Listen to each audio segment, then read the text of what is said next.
Setelah pertarungan sengit melawan Majin Buu, kedamaian akhirnya kembali menyelimuti bumi. Goku, yang seharusnya jadi pahlawan terkuat di alam semesta, justru sedang bekerja di ladang. Ya, kamu tidak salah dengar, Goku jadi petani. Cici memaksanya bekerja demi menafkahi keluarga.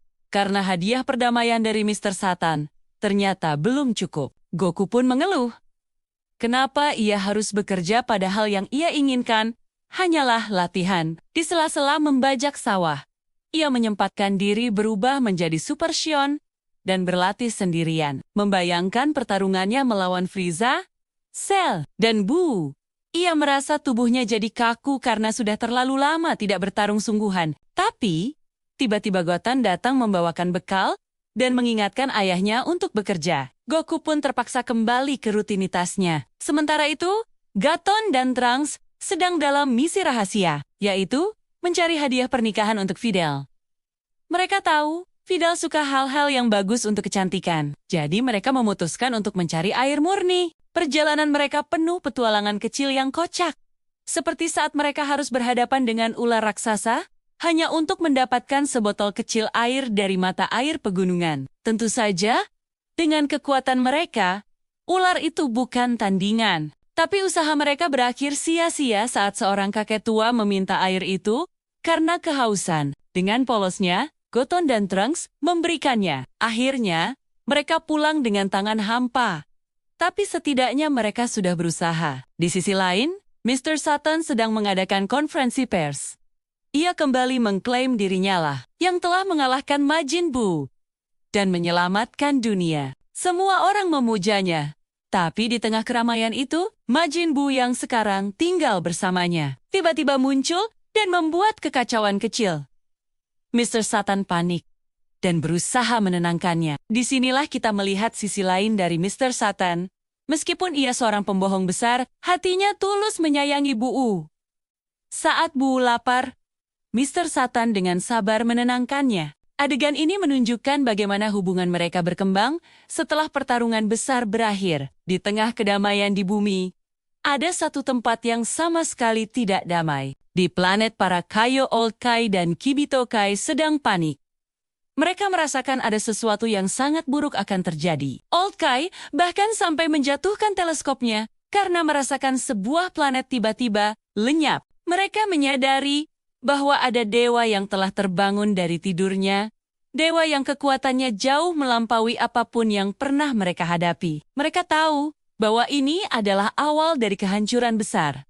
Dan firasat mereka benar-benar tepat. Jauh di sebuah istana megah di tengah angkasa, sesosok makhluk kucing berwarna ungu bernama Beerus, sang dewa kehancuran, akhirnya terbangun dari tidur panjangnya selama 39 tahun. Whis, pelayannya yang setia, dengan tenang membangunkannya. Beerus langsung mengeluh karena tidurnya terganggu oleh ledakan-ledakan. Ternyata, saat ia tidur, ia bermimpi tentang seorang petarung legendaris yang sangat kuat, yang disebut Super Saiyan God.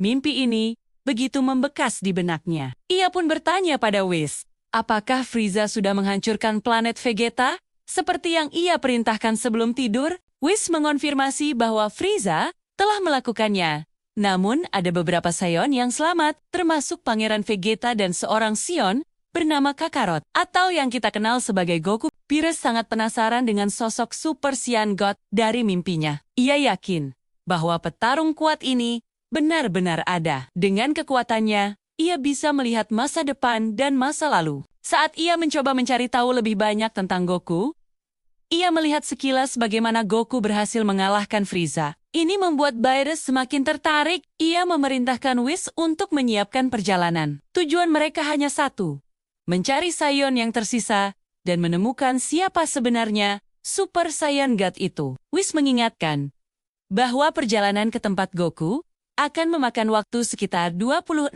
menit. Bagi dewa seperti mereka, itu adalah waktu yang sangat singkat. Tapi bagi alam semesta, 26 menit itu adalah awal dari ancaman terbesar yang pernah ada. Kembali ke bumi, Goku akhirnya mendapatkan apa yang ia mau.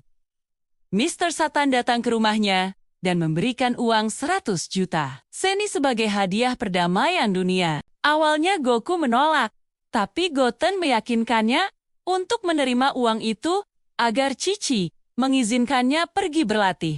Benar saja, saat Goku memberikan uang itu pada Cici, istrinya langsung gembira luar biasa. Ia akhirnya memberikan izin pada Goku untuk pergi berlatih di tempat King Chai. Goku sangat senang. Ia merasa bebas. Tanpa membuang waktu, ia langsung menggunakan teknik instant transmission dan pergi. Cici hanya bisa tersenyum, karena ia tahu suaminya memang dilahirkan untuk bertarung. Di planet King Chi, Goku langsung memulai latihannya dengan semangat. Ia berlari mengelilingi planet kecil itu dan berlatih dengan Bubbles. King Chi yang melihatnya hanya bisa geleng-geleng kepala. Ia merasa ada yang aneh dengan semangat Goku yang berlebihan. Goku sendiri merasa sangat bahagia karena akhirnya bisa berlatih sepuasnya tanpa harus memikirkan pekerjaan. Ia tidak tahu bahwa di saat yang bersamaan, dewa kehancuran yang kekuatannya tak terbayangkan sedang menuju ke arahnya. Kedamaian yang baru saja ia nikmati akan segera berakhir. Pertemuan antara Goku dan Beerus sudah tak terhindarkan lagi. Dan alam semesta akan menjadi saksi dari bentrokan kekuatan yang belum pernah terjadi sebelumnya. Episode pertama ini benar-benar menjadi pengantar yang sempurna untuk saga baru yang penuh ketegangan.